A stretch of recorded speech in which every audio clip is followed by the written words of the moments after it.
Setelah saya diundang ke beberapa tempat, barulah saya terasa susahnya berkomunikasi. Diundang oleh orang Aceh, mereka bahasa Aceh. Diundang kawan-kawan di Makassar, mereka bahasa Bugis, bahasa Makassar. Disitulah baru saya tahu kenapa bangsa ini bisa bersatu. Ternyata yang menyatukan itu adalah bahasa Melayu. Saya ke Aceh, senyum mereka, senyum saya. Rupanya yang disenyumkan mereka saya. Pergi ke Jawa, ceramah, ke Malang, ke Surabaya, saya WA kawan saya yang dulu lama di Mesir. Salam pertama, Pak, setelah saya hafal-hafal, pripun kapari apik wis perang-perang dinoro teko kene.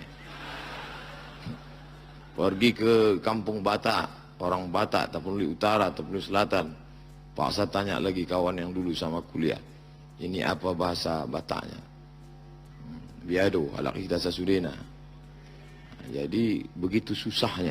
Tapi dulu bila kita lihat ada seorang mufti dari Aceh menulis buku fikih, bagaimana cara sholat, bagaimana cara puasa, bagaimana cara memotong kurban. Buku itu berjudul As-Siratal Mustaqim, tapi isinya pakai bahasa Melayu. Lalu kemudian buku itu dijelaskan lebih panjang lebar oleh mufti kerajaan Banjar, juga pakai bahasa Melayu, dengan buku berjudul Sabilal Muhtadin, Syarah Siratal Mustaqim.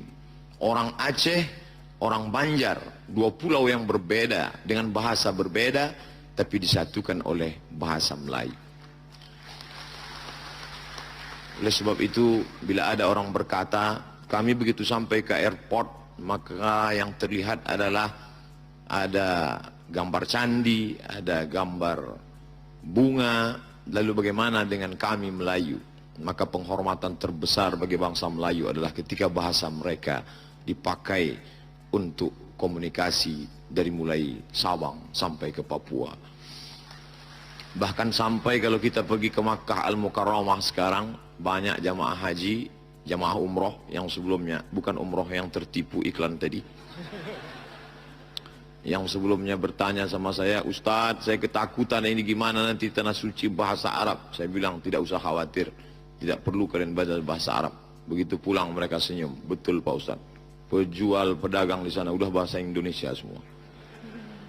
Jadi dalam hal ini, bahwa ada perbedaan di antara kita, tapi lebih besar lagi persamaan di antara kita.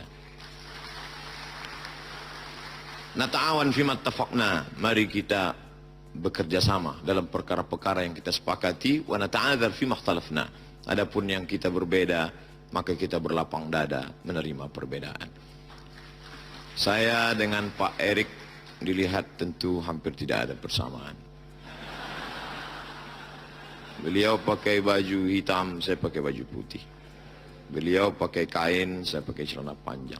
Tapi perbedaan itu tidak membuat kami lalu berpisah, dan saya tidak ejek beliau. Justru saya puji beliau, lebih baik pakai baju hitam hatinya putih daripada pakai baju putih hatinya hitam. Oh, Ustadz menyindir? Tidak, saya tak pandai menyindir orang. Saya termasuk Ustadz yang lurus-lurus saja. Kalau makan ikan gulama, jangan dimakan di dalam pinggan. Sebenarnya saya bisa berlama-lama, tapi saya takut ditenggelamkan. Terima kasih. Assalamualaikum warahmatullahi wabarakatuh. Waalaikumsalam warahmatullahi wabarakatuh. Mungkin lama sedikit ditenggelamkan. Ya. Kita beri tepuk tangan sekali lagi untuk Ustadz Abdul Somad. Masya Allah.